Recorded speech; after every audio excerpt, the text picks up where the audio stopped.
Shalom ou bracha. On continue les lois de Shabbat, les lois du Kiddush. Si quelqu'un il a fait Aliyah, Oleh Hadash, eh bien bienvenue en Israël, ne regrettez pas, c'est le meilleur endroit du monde. Le Tzara au début fait un peu de difficulté au début, mais ça passe. Ne soyez pas tentés par ce qu'on parle autour. Mais en tout cas, si quelqu'un fait Oleh Hadash, il ne comprend pas très bien ce qu'il dit. Alors si lui-même, il récite le Kiddush, on essaiera même au préalable de l'expliquer un peu, il peut s'acquitter à soi-même. Mais s'il écoute le Kiddush de quelqu'un d'autre, c'est un peu problématique. Donc pour lui-même, il peut acquitter des autres, parce qu'il ne comprend pas trop ce qu'il dit. Ça me rappelle un chant qu'on chantait à Chabad. Un jeune garçon tient une coupe de vin, récitant le Kiddush, ne comprenant presque rien, etc. Mais en tout cas, c'est pour dire que par rapport à lui-même, il peut s'acquitter parce qu'il récite pour lui-même. Mais venir s'appuyer sur sa récitation et s'acquitter, on ne peut pas, étant donné que lui-même ne comprend pas ce qu'il dit. Donc dans ce cas-là, il faudra s'acquitter d'une personne qui comprend. Maintenant, une personne qui ne sait pas réciter du tout le Kiddush, on peut faire un mot à mot. C'est quoi un mot à mot? Tu dis etc. Quand on finit tout le Kiddush. Rabbi Ovadia Yosef, il dit qu'il y a une grande ségoula pour se souvenir son étude. Quoi? Quand on dit Zikaron le Maaseh Bereshit.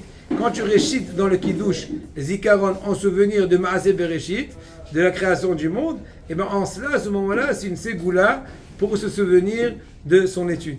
D'ailleurs, moi, je me suis habitué à le faire, à m'allonger un peu et dire Zikaron. Donc mes enfants, automatiquement, quand j'ai l'honneur de faire le Kiddush, ils connaissent la musique.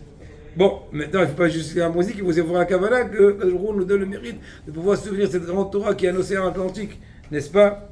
Et de par ailleurs, chers amis, c'est bien de dire auparavant, avant le Kiddush Savri Maranan, et tout le monde répond les Haïm. Bon, il y a une raison aussi dans le Midrash, avec ceux qui devaient être exécutés, etc., qu'on leur faisait boire un verre. Bon, on ne rentre pas dans cette histoire-là.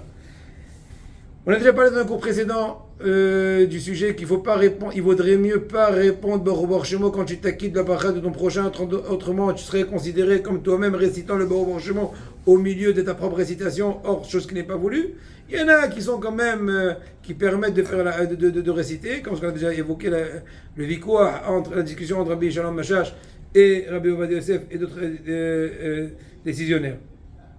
Maintenant, si tu viens écouter la bracha d'une personne, je ne sais pas si elle connaît très bien la halacha. Elle est censée ne pas avoir l'intention de m'acquitter, n'est-ce pas? Et donc, s'il n'a pas l'intention de m'acquitter, même si moi j'ai l'intention de m'acquitter, c'est pas suffisant pour effectuer la mitzvah. Donc, c'est bien auparavant de déclarer de façon habile et de dire, chers amis, voilà tonton Isaac, il va dire le Kiddush pour tous, il va vous acquitter, il va penser vous acquitter. Donc en d'autres mots, c'est comme si tu l'as invité à acquitter les autres.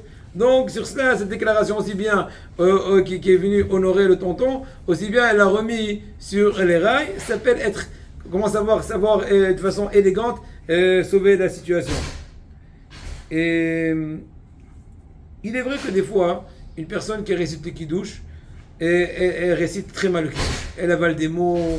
Donc dans ce cas-là, il faut être très vigilant. Dans un cas de force majeure, on peut à la rigueur se concentrer sur le vers qui est tenu par celui qui récite pas très bien le Kiddush, et dire à voix basse le Kiddush, avoir l'intention de s'acquitter soi-même et pas par le Baal Habayit, et attendre quand on amènera le verre à le goûter, eh bien, te suffire du fait que tu as goûté pour t'acquitter. Il est vrai qu'il y a encore quelques détails dans ce cas de situation, mais maintenant, on va se suffire de cela.